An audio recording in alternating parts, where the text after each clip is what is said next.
Bezrat Hashem, c'est sûr que je vais avoir la réfoua shlema, d'abord la réfoua shlema de Max Yona Benita Esther, בתוך כל שלח עולים, הקדוש ברוך הוא יהי רצון שישלח לו רפואה שלמה, רפואת הנפש ורפואת הגוף, בתוך כל שלח עולים, בקרוב, ממש.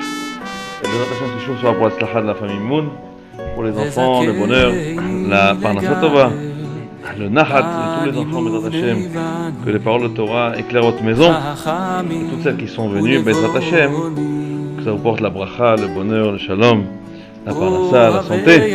וכן יהי רצון ונאמר, אמן. ברוך אתה אדוני אלוהינו מלך העולם שהחיינו. Allez, on attaque. Cette semaine, on commence le nouveau Sefer, le nouveau livre de Shemot. On a fini donc Bereshit, et ce livre de Shemot est appelé le livre de Galut Vegeoula. Ça s'appelle Galut, c'est l'exil et la délivrance.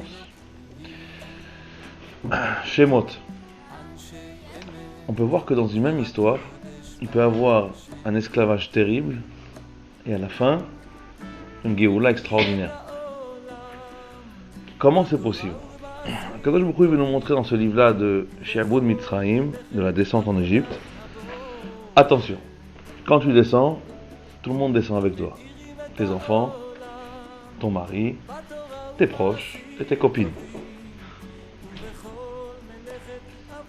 C'est fermé. Shalom, shalom. Ok? Et donc c'est pour ça que c'est la raison pour laquelle que Shemot, il y a une place ici si vous voulez. Que Shemot, on peut enseigner donc la Galut et la Géoula. Nous sommes dans une génération aujourd'hui, en 2025, où Baruch Hashem, bienvenue, où Baruch Hashem, nous sommes dans un monde où il y a une abondance de Teshuvah. On voit que notre génération, elle est très forte en Kirouv. C'est quoi Kirouv? Il y a plein de rabbanim, plein de rabbaniot. Ça n'existait pas avant. Des films dans tous les sens, des chaînes YouTube dans tous les sens, des TikTok dans tous les sens. Il y a un shefa de cours de Torah et de Torah qui est incroyable. On ne peut pas le dénier. Il y a plus de yeshivot et de Talmud et Torah depuis en ce moment-là que depuis 50 ans. Je n'ai même pas envie de parler de 100 ans, de 150 ans. On ne se rend pas compte combien de femmes aujourd'hui vont de plus en plus au mikvé, de plus en plus mithazeket. Ça n'existait pas avant, les afrashat chalot, les seudat amenim. On est dans une génération où, grâce à Dieu, il y a beaucoup de gens qui veulent s'approcher de Dieu, qui ont faim, qui ont soif de spiritualité. Et justement, cette Messirut Nefesh, par exemple,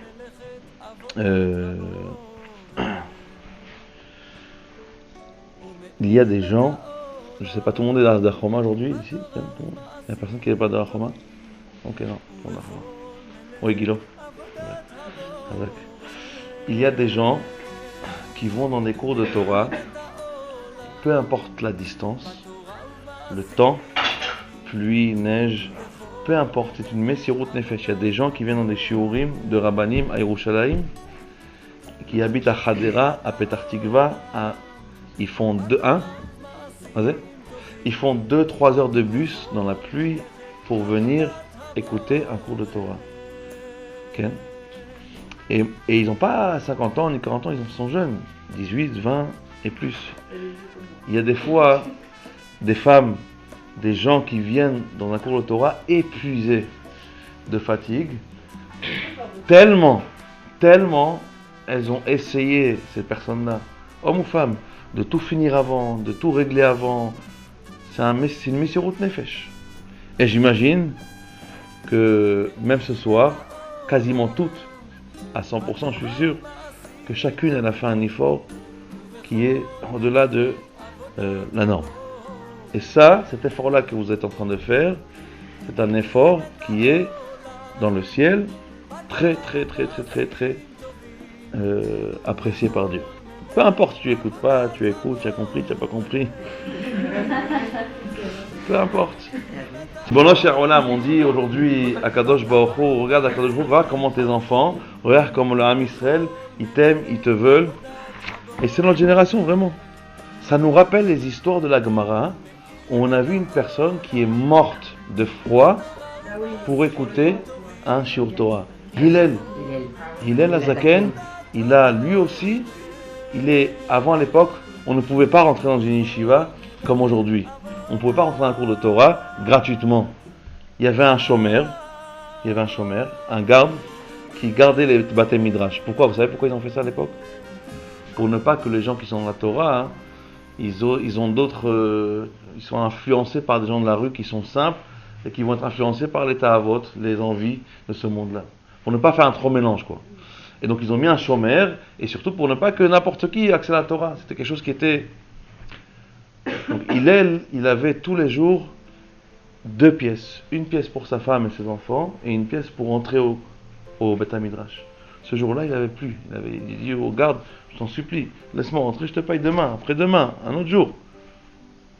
Il est monté dans le toit, il faisait très très froid, c'était de la neige, et il est mort, presque mort. Et grâce à Dieu, ils ont transgressé Shabbat pour lui, pour le réchauffer. Aujourd'hui, on ne parle pas de Hillel Azaken, on parle de jeunes femmes, de jeunes hommes, d'hommes, de femmes qui viennent pour écouter la Torah et qui sont prêtes et prêts à se faire violence. Venir le mercredi soir, c'est se faire violence. Simplement pour les enfants, pour régler ce qu'il y a à régler pour la maison, etc. C'est un effort qui est digne de l'effort de Hillel Azaken. Amos le prophète, il dit qu'il arrivera un temps, Ine Yamim Baim Neum Hashem. Ken. Et d'ailleurs, il y a une chanson de ça aujourd'hui. Ça vient de la prophétie de Amos. Amos qui lui a dit il y aura un temps, des jours. C'est incroyable comment les prophéties elles s'appliquent une après l'autre. Il y aura un temps où les gens n'auront plus faim de manger, ni soif de boisson. Aujourd'hui, grâce à Dieu, personne ne peut mourir de faim. C'est impossible. C'est impossible. Parce qu'il y a un shefa, c'est pas comme avant, où les gens ils avaient du mal à manger, à trouver à manger. Aujourd'hui, grâce à Dieu, il y a du shefa dans tous les sens. Manger, à boire, ça manque pas. Il arrivera un temps, il dit Amos, où les gens n'auront plus faim de boisson, de soif. Ils auront soif de Torah. Ken. Velot sameh lamaim ki im lishmoa divrei Hashem. Ken. Et donc, automatiquement, on voit qu'au lieu d'aller dans un match de foot, au lieu d'aller avec des copines dans un resto, au lieu d'aller, il y a des gens qui viennent dans un cours de Torah le soir. C'est un effort qui est pour Kadosh Baruch Hu comme il est. Ça s'appelle la soif de la Torah. Personne aujourd'hui ne peut pas dire, même si vous ne le croyez pas, même si on est tous assoiffés. On est tous assoiffés, et ça on le voit. On le voit. Aujourd'hui, dans les statuts de profil de WhatsApp, ils te montrent plein de blagues. Mais il y a beaucoup de gens aujourd'hui qui montrent dans les statuts de leur profil des Shiur Torah, des 2 secondes, des 3 minutes, des 1 minute. Alors qu'avant, il y a plus de choses qui sont au-delà de Shiur Torah. Aujourd'hui, d'accord, il y a des histoires de gens qui se battent pour être religieuses et religieux. Ils se battent vraiment. On n'est même pas au Goulag, ni en Russie, ni en Sibérie, ni à Hitler, mais on est aujourd'hui dans une époque où il y a des gens qui se battent pour que leurs enfants ils soient dans la Torah et les mitzvot. C'est un combat. Rien d'autre que ça. Il y a quelqu'un qui a fait Teshuvah, il raconte que lui il a fait Teshuvah, il a fait Shabbat, il commence à faire Shabbat, et ses parents ils sont à l'ouest. Mais skinim, ils n'ont pas appris. Qu'est-ce qu'ils font pour Shabbat? Le vendredi soir, sa mère elle commence à faire cuire le poulet, ils font tout bamakom. Okay? Et lui, il ne peut pas manger de ça. Pourquoi? Parce que c'était cuit pendant Shabbat, c'est interdit. Il dira, mais vous savez que ça fait longtemps que je mange le Shabbat que des salades et du pain. Je dis, bon, pourquoi? Je ne veux pas faire du mal et de la peine à ma mère. Donc je fais kilou. Et une fois, j'ai dit, combien de temps? 2 ans. 2 ans que le Shabbat, il mange du pain, des salades et des boissons, stam, des fruits, légumes, pour ne pas faire du mal à sa mère et son père. Une fois, sa mère l'a grillé. Au bout de 2 ans, c'est bon. Il a dit, mais pourquoi tu ne manges pas? Il a commencé à avoir peur de ne pas vexer sa mère. Il a dit, Rav, Achalti l'irvoda, veiketi l'irvodo. J'ai mangé l'irvoda pour le kavod de ma mère, et j'ai vomi l'irvodo. Qui fait ça aujourd'hui? Moi, des histoires comme ça, j'en ai presque jamais entendu. Okay? C'est un niveau, je ne sais même pas comment on appelle ça. C'est de la folie, c'est bien, c'est pas bien, c'est extraordinaire. Je ne sais même pas comment appeler ça. Mais c'est des histoires qui existaient qu'au Talmud. Ce sont des gens, aujourd'hui, des gens qui font teshuva, c'est extraordinaire. Okay? Dans une époque de technologie, dans l'époque la plus difficile de tous les temps dans le chinour, c'est maintenant, okay?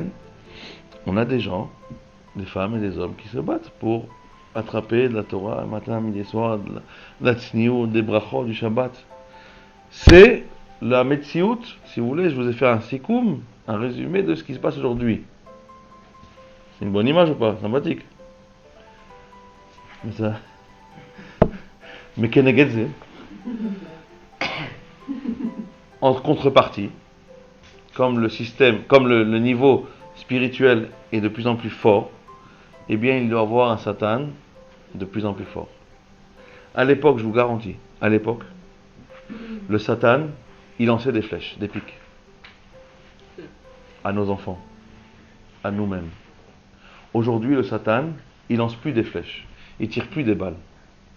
Il vient birvodo be'atzmo. Aujourd'hui, avant le Mashiach, le Satan va tout faire, parce que c'est ses dernières cartes. Comme on appelle au poker, mais ce qu'on appelle all-in. C'est quoi all-in? Tapis.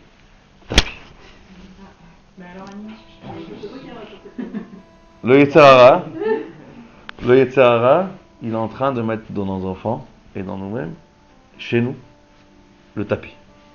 Et quand c'est le tapis du Yetzer Hara, c'est des expériences et des épreuves beaucoup plus dures que nos grands-pères, nos arrière-grands-pères, nos arrière-grands-mères. Aujourd'hui, nous, en tant que parents, nous sommes obligés, plus que jamais, d'être réveillés vis-à-vis de ce que nos enfants sont en train de faire. Plus que jamais. On est obligé d'être Eranim. C'est quoi Eranim? Ouais. Eranim, c'est réveillé.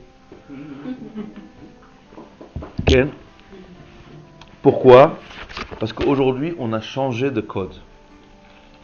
On n'est plus dans la même carte qu'il y a 20 ans, 30 ans. On a fini cette époque-là depuis déjà longtemps.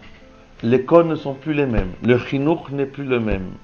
Aujourd'hui, il faut s'adapter à un chinour qui est différent. Qui est un chinour qui est terrible et extrêmement difficile. Extrêmement difficile. Et aujourd'hui, je vais vous parler d'une chose dans le chinour qui peut nous aider à sauver nos enfants. Il y a plein de choses, mais une des choses aujourd'hui où on n'a plus de réponse, où on n'a plus de limite et on n'a plus rien à faire. On n'a plus rien à faire, c'est une chose que aucun père ni mère ne pourra faire marche arrière et personne ne pourra dire stop à cet enfant-là, peu importe l'âge.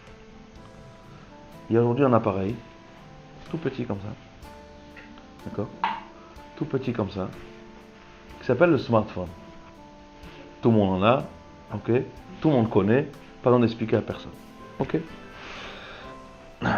Un jour, si ce jour-là, il est entre les mains de tes enfants, je ne parle pas des enfants à 20 ans, 25 ans, bon, ça n'a vraiment rien, plus rien à faire. Si un jour, ce marchir-là, cet appareil-là, il arrive dans les mains de nos enfants, ce ne sera plus des parents qui contrôlera cet enfant, ce sera cet appareil qui contrôlera nos propres enfants. Dans notre maison, dans sa chambre, dans notre salon. À nous. Après 10 ans, 15 ans, 12 ans, 13 ans de combat, de bataille, Yom Echad, un jour, si cet enfant, il a cet appareil dans la main, eh bien, on n'aura plus nos enfants entre nos mains. Okay? Je ne suis pas en train de parler de religion, je suis en train de parler de bon sens. D'accord? Aujourd'hui, Ken, je vous dis, Béhémet, il y a la semaine dernière, il y a une femme que vous connaissez. Okay? Il y en a plusieurs même. Il y a deux parents qui habitent ici, qu'on connaît. Deux parents. Ok? une qui m'a pachou déchiré. Bon, il y en a des cas, hein, mais il y a des cas où tu peux plus rester sans rien dire, sans rien faire, sans pleurer avec elle. Elle s'est mise au lit pendant 2 jours en dépression totale. Totale, c'est quoi total? C'est total. Ok? Le gosse, hein? La mère. Le père aussi, le père il était choqué, mais le père encore une fois il avait sa résistance qu'un père il a, mais la mère, elle était pas toute en train de mourir. J'ai dit qu'est-ce qui se passe? Elle a vu que son fils, je sais pas quel âge il a, peut-être aujourd'hui c'est tellement facile d'acheter un truc pareil, 15 ans peut-être, 16 ans, je sais pas. Ah, je suis casé. Il a acheté donc un smartphone. Aujourd'hui c'est très facile. Il a acheté tout seul? Bien sûr, c'est très facile. Et je vais vous dire encore pire. Aujourd'hui, ils ont fait un système que les enfants, même de 10 ans, peuvent acheter une puce avec Internet.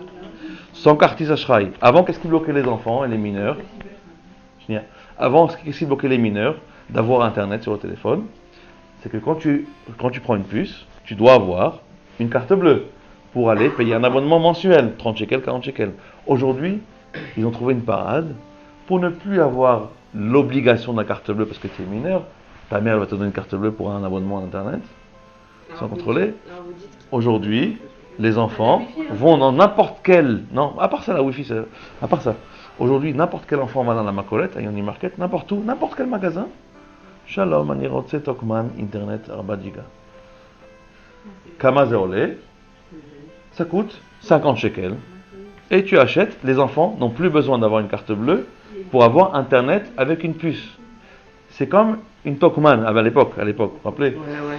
C'est aujourd'hui, dans les magasins, il n'y a plus besoin d'avoir un Teudat Zeut pour acheter une tablette, un smartphone. Vous avez un des Samsung à 600, 700. Encore pire que ça, il y a des copains aujourd'hui qui font la revente.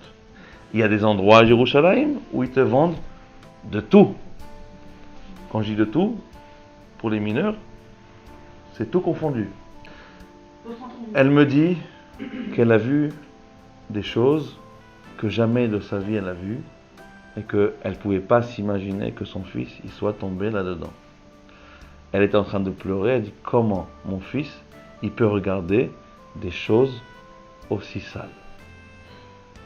Et les enfants de bas âge, 12 ans, elle te dit la mère, un enfant de 12 ans il n'est pas aussi intelligent pour savoir que la mère peut tomber dessus et aussi fermer l'historique, effacer l'historique, etc. Tout. Il n'est pas aussi... Il y en a, mais ils ne sont pas tous. Okay? Elle a vu ça, elle était pachoute, détruite. Et il y a de quoi. Je ne vous parle pas de famille de... Je parle pas des familles de Tzfon Tel Aviv ou de Chutz Laaretz qui sont perchés de chez perchés. Ah, et ça, je comprends, il n'y a pas de problème, c'est la jungle. Des familles, des très bonnes familles comme vous, toutes, des familles religieuses, des familles qui sont équilibrées. On ne parle pas des familles divorcées ou des familles qui ont des problèmes d'argent, des familles de pauvres, ou des familles de gens non religieux. Je vous parle des familles comme vous, excellentes. Vous comprenez? Un père qui est venu en me disant Rav, je ne pourrai jamais oublier ce que j'ai vu devant mes yeux. Sa fille de 14 ans rentrait à 2h du matin, sous, avec des vêtements qui ne sont pas snowy, pardon. Il me dit Rav, si je vous montre la photo de ma fille il y a un an,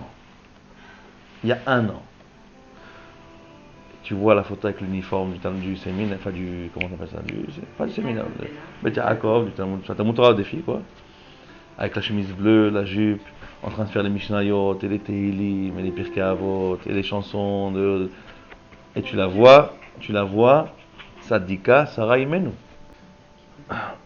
On voit une fille, mamash, une Tzadika. Elle me dit Rav, elle a grandi à 13-14 ans elle m'a supplié, moi et ma femme, de lui acheter un téléphone. Elle m'a supplié, elle nous a travaillé à l'usure. Et les enfants, ils savent très bien nous le faire, jusqu'à qu'on n'en peut plus. Ok? Il a accepté d'acheter. Un an après, Rav, je ne veux même pas vous montrer les photos de ma fille qu'elle met dans les statuts ou dans les TikTok ou Instagram. Je ne peux même pas vous montrer tellement j'ai honte. Non, de son téléphone, Kilo. De son téléphone à lui. Il me dira, je vous en supplie. Et ça, c'est pas ma réponse à moi. Douleur en l'âme. Je vous en supplie. Quelle est la solution? Donnez-moi une solution. Et là, malheureusement, lorsque cet appareil il est rentré dans la main de l'enfant, il y a des pitronotes, il y a des solutions pour de la chutzpah. Il y a des solutions pour des problèmes de limoud. Il n'arrive pas à se concentrer. Keshev verikouz. Il y a des solutions de cours particuliers pour des enfants qui n'arrivent pas à l'école. Il y a des classes et des écoles spécialisées pour des enfants spécialisés. Tout existe comme solution dans le chinour aujourd'hui, psychologique, mental, médical, à col. Il y a un problème où il n'y a pas de solution. Et je vous le dis d'une façon sans sérieusement. Il y a une maca, une plaie, qu'il n'y a pas de solution. C'est le smartphone. Beaucoup de parents aujourd'hui se rendent compte qu'ils ont perdu la main sur leurs enfants. Ils me disent, et nous on le voit aussi, chez nos enfants, on dit, Zelo Yelet Sheli. C'est pas mon enfant, c'est pas mon garçon, c'est pas ma fille. J'ai pas donné 10 ans, 12 ans d'acharnement. Chaque réunion, j'ai été, comme ça les parents disent. Chaque cadeau, je leur ai fait. Chaque anniversaire, j'ai fait un truc de fou. La bar mitzvah, la bat mitzvah, j'ai fait ce qu'il fallait. J'ai fait au-delà de ce qu'il fallait pour les cadeaux, pour les trucs, les chogim. J'ai payé le docteur et les vaccins. C'est pas possible que 15 ans, 14 ans de travail acharné pour un enfant, je ne reconnais plus que c'est mon enfant. C'est pas possible. Et là, c'est pas possible. Je suis en train de perdre mon enfant, en train de perdre ma fille, en train de perdre mon garçon. Ken. Un jour, un enfant, il peut dire à son père, après 15 ans que son père, il a tout donné. Il peut dire à son père ou à sa mère, Dai, Atkan, laissez-moi tranquille, je fais ce que je veux.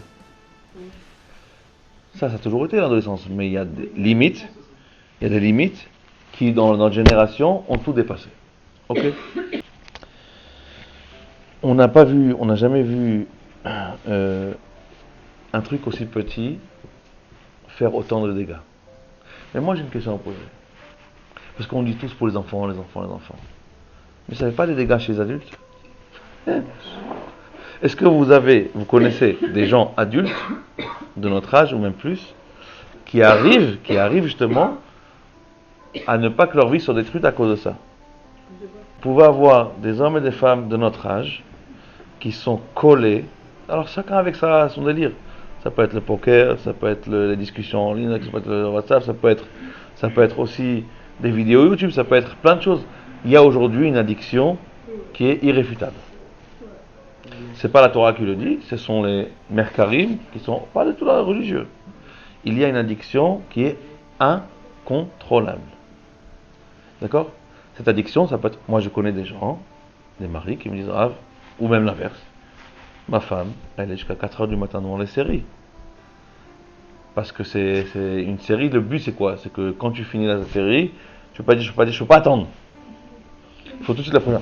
Et tu te dis après, dans la deuxième, zéro. Après la deuxième, zéro. La deuxième, elle finit au bout de 35 minutes. Bon, une dernière. C'est pas possible, je peux pas arrêter. Et la quatrième, et la cinquième. Il y a des maris qui me disent, et aussi l'inverse. Ma femme qui me dit, mon mari, à 4h du matin, il est encore dans mon téléphone. Donc, avant d'arriver aux enfants, les amis, est-ce que nous, on arrive à l'Eidgaber? Est-ce que nous, on arrive à, comment on dit l'Eidgaber, à surmonter? Non.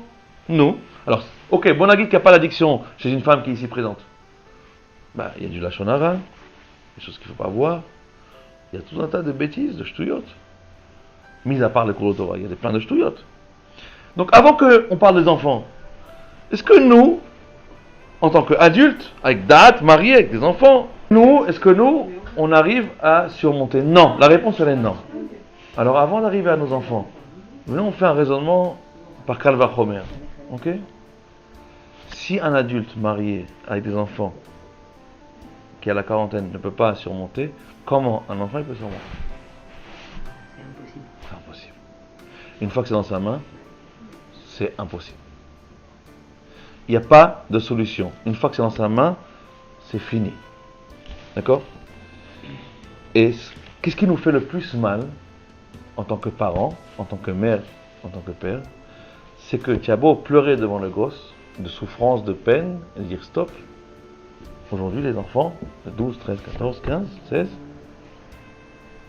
ils voient leurs parents en train de souffrir, en train de galérer, ils continuent. Ça n'arrête pas les enfants de te voir en train de pleurer. J'ai dit aux parents, mais vous croyez que ça va lui faire quelque chose? Maman, ça leur fait rien. Ils sont arrivés dans une génération où ils sont, à cause de ces appareils-là, et ce qu'ils voient, ils sont imperméables aux sentiments. Il faut dire juste que cet appareil-là, c'est un appareil de destruction. Ok? C'est un vrai appareil de destruction. Pour nous les adultes d'abord. Parce qu'il y a des statistiques qui prouvent qu'en général, une personne, en moyenne, perd entre 2h30 et 4h en moyenne par jour. Maintenant, laissez tomber maintenant les gens qui sont religieux, traditionnalistes. Partons dans le monde de la Torah, dans le monde des yeshivot, où c'est censé être le plus protégé possible. Où il y a des parents qui n'ont rien. Quand tu vas voir un Rosh Yeshiva aujourd'hui, et c'est choquant, parce que les Rosh Yeshiva, c'est plus les Rosh Yeshiva d'avant. Aujourd'hui, non, la majorité non. Aujourd'hui, quand tu vas voir un Rosh Yeshiva pour inscrire ton fils, et tu lui dis, Rav, quelle est votre peur la plus grande dans votre Yeshiva? À l'époque, il y a 10 ans, on se battait avec les Bachorim pour un Shabbat. Oui, un Shabbat, non. Des fois, des Bachorim qui disent qu'ils ont 14 ans, 15 ans, ils vont rentrer à l'Yeshiva, à la semaine Shabbat, donc il faut... Voilà les problèmes, est-ce que je rentre à l'Yeshiva, est-ce que pour les fêtes? Il y a des combats comme ça entre les Bachorim, les Rosh Yeshivot, je rentre pas, vacances, pas vacances, l'hiver-mois, pas l'hiver-mois. Aujourd'hui, on tremble de peur qu'il y a un appareil qui rentre dans une chambre. On cherche même pas à savoir s'il en approche d'un garçon, s'il rentre dans une chambre. Toute ma yeshiva que j'ai fondée, que je suis parti en Chutz La'aretz pour ramasser de l'argent, que j'ai construit, que j'ai mis payé des rabbanim, que j'ai payé des chinours, toute ma yeshiva, elle est foutue. Tu peux le voir le même ce matin avec le chapeau et le soir à Tel Aviv avec une boucle d'oreille ici ou ici. C'est quoi ça? On ne parle même pas des familles, encore une fois, je vous parle dans un monde qui est censé être protégé. Même là-bas, on peut protéger personne. C'est vrai que le modèle des parents va inciter l'enfant à tenir 10 ans, 11 ans, 12 ans, 13 ans. Mais même dans les yeshivot, les plus grandes, c'est là-bas aussi. Ok? Donc, si vous voulez, il raconte le Rosh Yeshiva qu'il avait un bachour, le top, un des tops, 20 ans, 19 ans, 20 ans, qui était un des meilleurs bachourim. Ok? Il a fini au total, à 19 ans, 20 masertot. C'est presque tout le chasse. Pour finir 20 traités de Talmud, en dehors du programme de la yeshiva qui est chargé, explosé, il faut être quand même un gosse de malade. Ok? Et ce gosse-là, il lui a dit au Rosh Yeshiva. Okay. Il lui dit, je suis rentré d'un cours à 22h de la yeshiva dans ma chambre. Okay. C'est pour ça que j'ai toujours déconseillé au plus tard possible les pnimiotes. Aujourd'hui, il faut faire le maximum pour ne pas laisser les enfants les pnimiotes. S'il n'y a pas d'autre choix, il faut les mettre dans les pnimiotes. C'est que quand il y a des problèmes X, Y, Z qu'on peut les mettre dans les pnimiotes. S'il n'y a pas ces problèmes-là, on ne peut pas les mettre dans les pnimiotes. Le gosse, à 19 ans, il rentre après le Seder Gimel, le troisième Seder de Limoud. Et il rentre, il est chaud bouillant, il étudie toute la journée, il est Bekodesh, dans les ananim de la Gdusha, comme chaque Bachur Yeshiva. Il n'a jamais connu une fille de sa vie, il n'a jamais touché à une fille de sa vie. Il y a aujourd'hui des Bachurim, Gdoshim, Mamash, Gdoshim, des gosses de 12-19 ans qui ne savent pas c'est quoi une fille, ils ne savent pas comment parler à une fille. Aujourd'hui ça existe, Baruch Hashem, grâce à Dieu. Un des copains, lui, de la chambre, dans une chambre en général, il y a 5-6 garçons, en général, moyenne. Un des 5 copains, tout le monde se retrouve dans la chambre à 11h du soir. Il était un peu bancal. Il a réussi à choper un téléphone, un smartphone avec une puce. Il a dit Rosh Yeshiva, j'ai commencé à regarder un petit film avec lui, et on ne s'est pas arrêté toute la nuit. Et depuis ce matin-là, j'aurais à peine réveillé de 1 heure de ce truc. Je me suis dit que dans ma vie, il me manque quelque chose. L'addiction, elle a commencé à arriver. Il dit, dans ma vie, il me manque quelque chose. Moi, je ne l'ai pas, ce marchir. Et Léat, il a commencé tous les soirs à regarder avec son copain. Et Léat, il a commencé lui-même à acheter. Et Léat, il a commencé à quitter la Torah, quitter les mitzvot, quitter tout. Il avait un look, on dirait, une famille qui n'a jamais appris le Shabbat, ni le Kashrut, ni la Brachot à un enfant. Les parents, évidemment, détruits. Ce type-là, grâce à Dieu, Baruch Hashem, il a rencontré un Rav. Ce Rav-là, il a fait faire Teshuva. Enfin, faire Teshuva. Il était déjà religieux, mais faire Teshuva, ok? Et il a sauvé sa vie. Pendant 1 mois et demi, il était collé avec son Rav. Au bout d'un moment, il a dit, je vais faire les Shidduchim. Il s'est dit, quoi qu'il arrive, quand il a fait Teshuva, à 20 ans, 21 ans, je veux une fille religieuse avec le Kisui, avec la Torah, etc. Il a commencé à faire un switch dans sa tête. Il dit, j'ai fait des bêtises pendant 3 ans, c'est pas ce que je veux de ma vie. Il s'est rappelé de ses parents, il s'est marié, il a des enfants. À 1 an, il est parti voir son Rosh Yeshiva. Il dit, voilà, comme ça, c'est moi lui. Okay? Il a dit comme ça. Je sais pas, hein? Il a dit, moi je connais pas grand chose au Chinour. J'ai des enfants de 1 an, 2 ans. Mais ce que moi j'ai passé, je ne laisserai pas faire passer ça dans les enfants. Ce que moi j'ai vu, je me battrai pour mes enfants. Il est passé par là avec le téléphone et il a compris maintenant qu'est-ce qui se passe quand un enfant dans la Torah, dans la religion, il touche à ça. Il a dit à son Rosh Yeshiva, je regrette, mais je regrette pas toute mon balagan de ma vie, parce que j'ai compris que jamais de ma vie je mettrai ça dans les mains de mon enfant. Tant que je peux en tout cas. Mais c'est pas... Regardez. Tout ça, c'est pas pour... Il faut être réaliste, ok? Je vous parle pas de religion maintenant, ok? Je vous parle pas de religion, je vous parle de réalité, d'accord? Quand on connaît la réalité, alors ça nous met les pendules dans les airs, ça nous met les idées en place, ok? J'espère que vous étiez au courant de cette réalité, mais si c'est ça qui n'est pas au courant, c'est pas une réalité qui doit nous déboussoler, au contraire. Quand je sais avec qui j'ai à me battre, ben je sais comment me battre. Après, je vais vous expliquer comment faire. Ok? Dans le Chinuch aujourd'hui, de 2025, de la Torah, on peut voir aujourd'hui des choses extraordinaires. Des choses extraordinaires. Il y a des enfants aujourd'hui, dans notre époque. Encore une fois, c'est pas une défaite, parce qu'il y a vraiment des enfants aujourd'hui, tzadikim, qui grandissent et qui restent protégés, même avec un environnement extérieur de jungle. Ça existe, et plein comme ça. Il y a un gosse, à Guilo, 9 ans le gosse. Un gosse de 9 ans, il vient poser la question à son Rav, du Talmud Torah. Je crois que je suis en train de voler mon père. Il y a des cas comme ça de vol d'argent. Ok? Ne laissez jamais de l'argent, ok? À vue de nez comme ça, ou... il ne faut pas donner aux enfants. Moi, dans ma synagogue, je ne suis pas d'un sujet à un autre, parce que c'est le même sujet. Je suis arrivé ce vendredi soir dernier. En général, je prends les coupottes de Dakar et je mets dans une coupa toutes les pièces. Ok, je vide. Vendredi soir dernier, et là, c'est une cachette que personne n'a jamais rien vue. C'est... Bon, maintenant je vais la cachette parce qu'elle n'existe plus maintenant. Ça va, on serait pas venu avant. Sous mes pieds. Sous mes pieds, j'ai une table dans ma synagogue où je m'assois et m'achète sous mes pieds. C'est une vieille table avec des trucs comme ça. Et sous le pied, en bois et à la coupa de Zaka.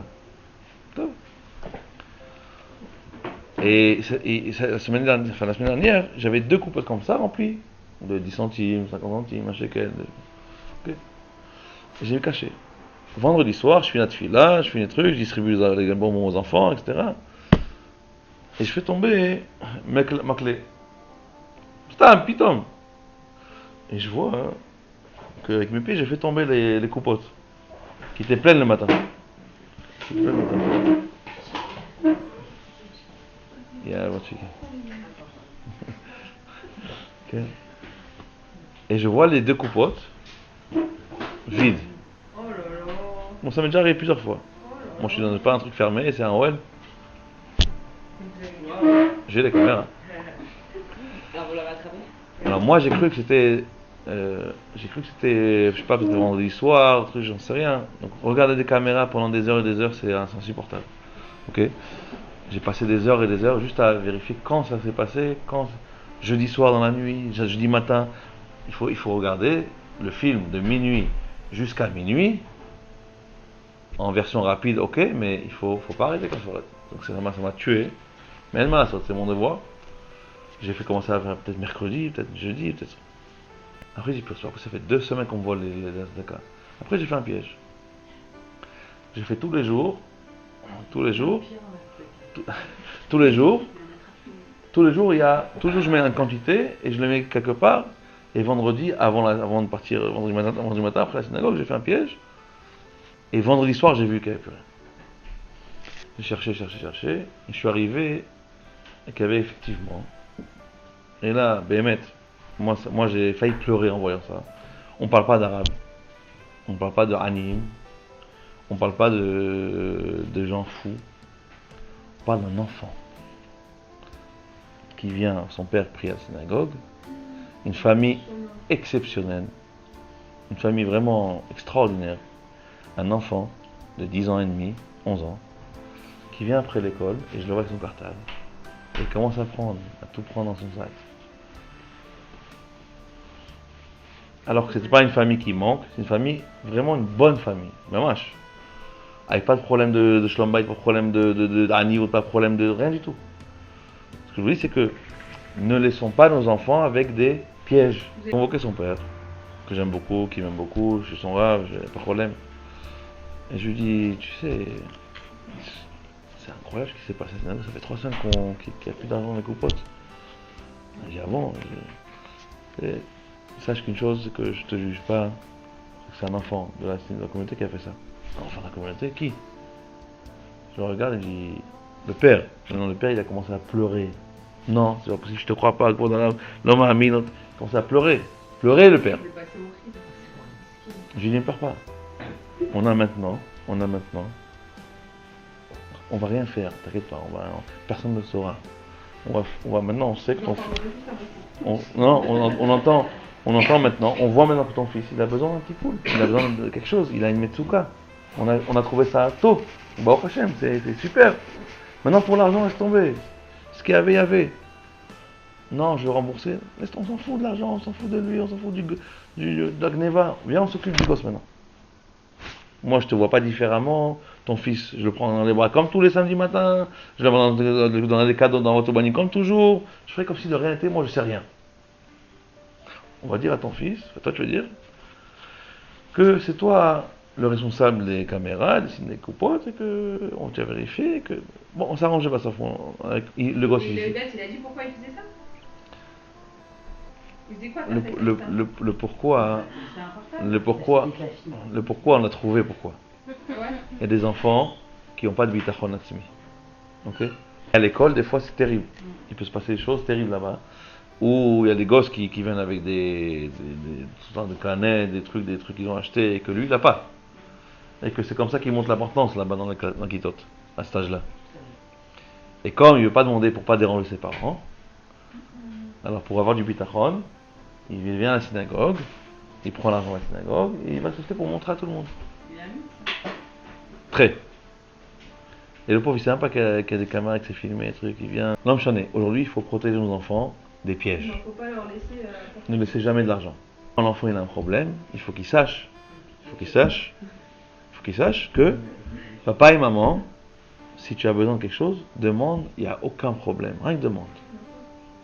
Mais si le gosse, il sait que dans la veste de papa, dans le porte-monnaie de papa, dans la table du salon, il y a des espèces, ou dans le sac de maman il y a des espèces, faites attention. Pas parce qu'on croit que tous les enfants ils sont des... Il faut sauver nos enfants du Etzara. Ok. Bekitsour, le gosse il vient parler à son Rav à Gilo à 9 ans. Il vient parler à son Rav à 9 ans. Il dit que voilà, Rav, j'ai peur de voler mon père. De quoi? L'argent? Tu as besoin de l'argent? Dis-moi. Il dit non, j'ai pas d'argent. Tous les matins, mon père, avant de partir à l'école, dans mon Torah, il me fait un bisou, il me donne un khatif. Un khatif, un petit paquet de biscuits. Je dis alors quoi? Quel est le problème? Tous les jours je viens et il y a un copain dans l'école, que lui, dans ma classe, que son père, il ne donne jamais de khatifim, ni sa mère. Ok? Et que ça l'énerve, et qu'il toujours fait, il pleure, que ce truc. Et comme je veux pas maintenant lui faire du mal, je prends le bus pour aller à l'école. Quand j'arrive à l'école, la poubelle, je la jette le khatif directement. Il y a un gosse de 9 ans dans Talmud Torah, et il est tzaddik. Il lui donne, c'est mieux, non? Il est tzaddik. Moi, j'ai jamais vu. Non, parce que Il veut pas lui montrer que lui, il reçoit. je ne voulais pas lui montrer que lui reçoit. Et c'est Bah tzaddik. oui. À Gilo, à 9 ans, en 2025, regardez les enfants qu'on peut avoir aujourd'hui. C'est beau. C'est magnifique. Ça existe. C'est-à-dire que d'un côté, c'est vrai que la génération... Mais on peut avoir des enfants protégés. Il n'y a pas de bon ou de mauvais, de mauvaise fille. Il n'y a pas de bon ou de mauvaise fille. Ok? Il y a un enfant qui a du mal à l'intérieur. C'est d'accord. En yeled o yalda ra. Ça n'existe pas. Enlevez-vous ça de votre tête. C'est quoi ce gosse? Il est mauvais, il est méchant, il fait exprès, j'en ai marre. En yeled ra. Ça n'existe pas. Sortez-le de votre tête. Un enfant ne peut pas être méchant ou mauvais. Ce mauvais-là, il est dedans, c'est tout, à l'intérieur. Il n'y a pas d'enfant méchant, ça n'existe pas. Okay? D'ailleurs, un enfant, il n'est pas tour de mitzvot. Pourquoi? Parce qu'il est pur, il est comme une feuille blanche, pur de... Il n'a pas toutes nos bons pensées, notre kin'a, ta'ava, taharut, il n'y a pas tout ça. Donc il faut bien se rentrer dans la tête. Ne rentrer... Oh, alors voilà, maintenant on va arriver aux solutions. Donc on a vu les bons côtés, les mauvais côtés, la réalité. Je ne vous ai pas encore parlé de religion, encore une fois. Je ne suis pas en train de vous faire un bourrage de crâne, vous dire, voilà, prends ton mari, jette le téléphone, je ne suis pas en train de dire ça. Je suis en train de dire ce soir, il faut protéger les enfants, c'est tout ce que je dis. Parce que Tarles, dans notre mentalité, vous dire à vous toutes, de jeter le téléphone, c'est trop tard. Voilà ce que je suis en train de dire ce soir. Solution. Chaque enfant, à son âge, il a une solution particulière. D'accord? Ça commence dès le plus jeune âge. Et là, protéger l'enfant, ça commence. Quand tu n'en peux plus, ou quand tu es fatigué, ne lui scotche pas un écran dans la tête. Parce que ça me fait de la peine à moi, aux mamans ou aux papas, qui sont à la Coupat Cholim, en train d'attendre un tort chez le docteur, et que le gosse dans la poussette à 1 an, il est comme ça. Donnez pas, s'il vous plaît. Ok, c'est dur, ok, je suis fatigué. C'est vrai que c'est un, comment on appelle ça? C'est une... Facile. Non, il y a un médicament que tu prends, tu dors. Comment ça s'appelle? Somnifère. Non, c'est l'inverse. Somnifère. Oh, effet. C'est un somnifère extraordinaire pour les enfants. Tu peux avoir le shaket, la tranquillité pendant 2 heures. C'est un somnifère idéal, facile, Alors après, terrible. Fatigue, vous en avez marre. Tant pis, il a qu'à pleurer. Ne pas donner ça à un petit enfant de bas âge, jamais. Ni tablette, ni petit, ni moyen, ni grand, ni... On dit oui, mais c'est déjà trop tard. Si vous avez déjà fait cette erreur-là très grave, ok, eh bien c'est réparable. Comment? Diminuer les athlètes jusqu'à que ça devienne pas important ni indispensable. Ok. Ok, à partir de 6, 7, 8, 9, il y a déjà des demandes beaucoup plus importantes. Là vient et rentre le détail qui est important de l'école. À partir de 6 ans jusqu'à 10 ans, l'école est un atout majeur pour l'enfant. S'il est dans une classe avec des gosses qui ont tout ça dans la main, c'est foutu. Elle m'a la saute. À nous les parents de rentrer les enfants dans des écoles où il n'y a pas ça. À nous les parents de faire attention aux enfants qu'il y a dans les écoles. C'est notre devoir à nous, parce que le gosse il ne veut pas se protéger à cet âge-là, à 6 ans, 7 ans. On ne peut pas mettre nos enfants dans des écoles pareilles. On ne peut pas mettre des enfants dans des écoles pareilles. Pas parce qu'on est orthodoxe et brûlé du cerveau. Rappelez-vous ce que j'ai dit depuis le début. Il faut protéger nos enfants, parce qu'eux ils n'ont rien demandé. Eux ils sont purs. Quand vous les mettez dans des écoles sans vérifier qui c'est qu'il y a là-bas, c'est déjà mort. On avance. 11, 12, c'est déjà un âge qui est compliqué, de crise. D'accord? S'il est dans une école qui est protégée, à nous, en tant que parents, de limiter cet accès-là. Ok, si vous avez, on ne le donne pas, parce qu'il veut voir une vidéo. Non, on ne le donne pas. À nous, les parents, parce qu'aujourd'hui, à 10, 12, 11 ans, 12 ans, il comprend maintenant si la mère l'est vendue ou l'est pas vendue. Ok, et le gosse, il voit très bien, il a compris que sa mère l'est vendue à WhatsApp, à truc, à la série. Donc ça sert à rien de lui apprendre un mot de il fera la même chose, il va couvrir sur le chemin de ses parents. Il faut se contrôler devant nos enfants qui ont un âge où ils comprennent tout, c'est-à-dire 9, 10, 11, 12. Heureusement, je l'ai dit tout à l'heure dans le cours, il n'y a aucun remède à ce problème-là. Et si vous faites cette chose-là, vous avez raté le chinour. Aujourd'hui, vous pouvez le casser, ça va marcher. Ça va marcher. Simplement, qu'est-ce que vous allez perdre? Le Icar. C'est quoi le Icar? Maman, j'ai un téléphone. Je te le dis. Parce que lorsque vous allez lui casser, qu'est-ce qu'il va faire? Il va l'acheter dans 2 jours maximum quand il a un nouveau. Non. Il va vous le cacher et vous ne saurez même pas qu'est-ce qu'il fait. Ni qu'est-ce qu'il y a dedans. Vous avez tout perdu le chinois. Il n'y a plus le chinois. Si on fait ça, on a tout raté. Et on a tous. Pourquoi on le casse? Parce qu'on a une souffrance terrible. Comment tu as pu me faire ça? Moi aussi j'en ai pu en casser. Mais j'ai compris que ça ne servira à rien aujourd'hui. C'est pire. Je préfère savoir qu'est-ce que mon fils ou ma fille elle fait, plutôt que d'aller au conflit et de ne plus rien savoir et après là je suis vraiment perdu. Après à cet âge-là, s'il la amène, alors que moi je suis pas d'accord, et j'ai raison de ne pas être d'accord, eh bien il faut aller maintenant jamais au conflit, ça ne marchera jamais. Il faut juste arriver à utiliser l'arme la plus forte, et pas toutes et tous ont cette force-là ni cette arme. La parole. Il y en a qui détruisent avec la parole, il y en a qui conseillent avec la parole. Ok? Maintenant, lui faire comprendre que papa et maman, ok, ils sont là pour toi, ils t'aiment, mais on n'est pas d'accord. Le gosse, il sait que papa et maman, ils sont pas d'accord, c'est son choix à lui. Pour finir, il n'y a pas de plus grand cadeau d'avoir du nahat des enfants.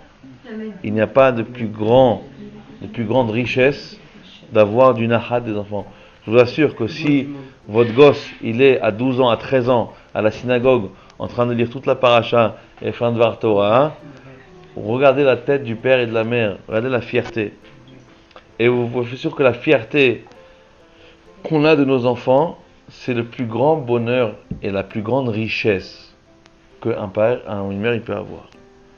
Pour ça, il faut se battre. El malasot. Et le conseil de tous les conseils, parce qu'il n'y a rien qui est dans notre main, c'est de prier à Hachem. Vous savez, on avait posé la question à la mère de Rabbanit Kanievski. Et on lui a dit, mais comment on fait pour amener des gosses pareils? Comment on amène un Rabbi Haim Kanievski? C'est la recette qu'on veut tous. C'est donne-moi la recette. Et elle répondait à ces moments-là, hein, moi j'ai voulu Rabbi Haim. Et la mère elle lui disait, mais moi aussi je veux Rabbi Haim, moi aussi je veux qu'on les enfants. Non. Toi tu veux Rabbi Haim, tu veux une bonne voiture, un bel appart, des bonnes vacances, un bel truc, un peu d'argent, la parnassa, la santé, une belle maison, un truc. Moi je veux rien de tout ça. J'ai demandé à Hachem de toute ma vie que ça. Jamais demandé rien du tout. Quand on veut que ça, on demande que ça. Quand on veut d'autres choses, c'est que cette chose-là, Finalement, c'est pas si important. c'est pas si important. Donc la tefila, à côté, quand on va chez Rabbi Shimon Bar Yochai, quand on va dans le Kever Rachel Limenu, on sait tous ce qu'on prie. Pour la santé, pour une maison, pour acheter une maison, pour avoir un peu d'argent, pour avoir un truc. On sait tous qu'on a une liste. Mais quand tu vas au Kever Rachel et que tu demandes que ça, toute ta vie, et rien d'autre, là les femmes elles ont compris comment elle a eu Rabbi Chaim Kanievski. Moi j'ai voulu Rabbi Chaim Kanievski. Rien d'autre. J'ai pas voulu une maison, une nouvelle cuisine, une nouvelle voiture. Rien voulu. Mais en Hachem, avec ce shiur-là, je pense que déjà ça peut sauver beaucoup de dégâts. Ça peut nous mettre déjà en tête beaucoup de choses très importantes. Okay? Ça peut nous mettre en tête qu'est-ce qu'on a comme travail et quel bonheur c'est d'avoir des enfants avec du nahat. Et même si la Hachem il a fait que nos enfants ils vont 1, 2, 3, 4, peu importe, avec des plans qu'on n'a pas voulu, le dibour, la tfila, la sikha, ça peut sauver des maisons. Donc c'est pour ça que, même si ça va pas dans les calculs qu'on nous on voulait, il faut remercier Hachem, parce qu'il y en a qui n'ont pas d'enfants bichlal. Et vous en connaissez. C'est terrible. Ok, moi j'ai un enfant Baruch Hachem, 2, 3, 4, 5, 6, peu importe combien, les fachot. Ok, Vayehav Yitzhak et Esav Beno. Yitzhak, il aimait Esav. Regardez comment les Gdolei Olam, nos patriarches, ils se sont consacrés avec les Rechaim des enfants. Avraham Avinu, lorsque Dieu lui a dit, prends ton fils le bien-aimé, ton fils aimé. Oui, Ishmaël? Non, ton fils que tu aimes, ton unique fils. Mais j'ai un fils, Ishmaël. Et ce qu'on veut pas, ça arrive. Alors il faut accepter Be'emouna et remercier Hachem et dire que même les Avot, ils ont eu ces problèmes-là. Mais attention, ce que j'ai dit du téléphone aujourd'hui, c'est pas un cours pour vous dire jeter les téléphones.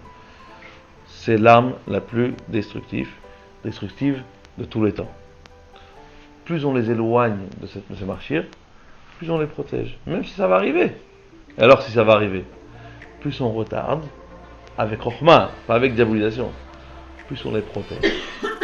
Et si ça arrive à 13-14 ans, et qu'il te dit, c'est comme ça et pas autrement, et là, c'est un autre travail. Un travail de sikha, un travail de... Il faut amadouer les grands aujourd'hui, avec la parole. Très dur. Mais c'est ça aujourd'hui le travail, au final. Donc il y a beaucoup de nahad pour les enfants. Mais Et votre Hachem, que vous ayez toujours du bien des enfants, du bonheur des enfants, des bons enfants, des tzadikim. Vous avez des garçons tzadikim, qui vont dans les yeshivot, votre Hachem, qui se marient, votre Hachem, même des filles tzadikot, votre Hachem, snuot, taharot, votre Hachem, et rien de ça, mais normal, mais...